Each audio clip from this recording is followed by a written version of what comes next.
tēmā par to, kāpēc mēs darām to, ko mēs darām, es gribētu parunāt par rasismu. Kas tas īstenībā ir un kā no tā tiešām atbrīvoties.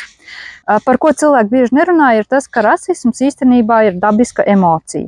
Tas, ar ko mums būtu jācīnās, no kā jāatbrīvojas, ir šī tendence reaģēt uz citādākiem cilvēkiem ar agresiju, rīkoties agresīvi, darīt pāri, sāpināt. Bet pats rasisms ir vienkārši emocija, ko evolucionārā psiholoģija skaidro ar to, ka kādreiz, kad mūsu vecākās smadzeņu daļas attīstījās, nebija šādi tie ceļošanas līdzekļi, kas palīdzēja ātri un tālu pārvietoties, tāpēc mēs redzējām tikai savējos, kas mums turpat apkārt bija, un tad ieraugot kādu pavisam no ārpuses, kas ir pavisam citādāks, tad bija tāds, kas tas tāds, kāpēc viņam, teiksim, āda ir citādāka, vai viņš mums ir draugs vai drauds, kas notiek.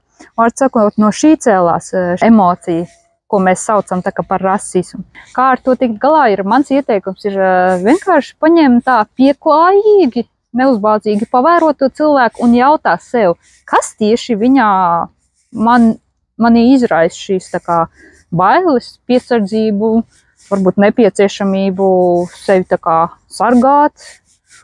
Un tad tu visbiežāk arī redzēsi, ka tas ir vienkārši normāls cilvēks, tāds pats kā tu. Varbūt kaut kāds kultūrā atšķirās, un kas tev var šķist nepieņemami, bet citādāk šī emocija atkāpsies un nebūs arī nepieciešams kaut ko darīt ar to. Kā es to redzu, ir divas lietas. Ir šī rasistiskā emocija, kas ir dabiska un ir ok. Un tad ir tā agresīvā uzvedība, kas ir kaut kur iegūta, ka mums vajag sist vai lamāt un sāpināt lietas, no kurām mums ir īstenībā bail, vai kaut kas mūsos ir triggerots tādēļ. Tā ir lieta, kas ir tā sliktā un no kuras vajadzētu atbrīvoties, samazināt, jo tā dara pāri cilvēkiem.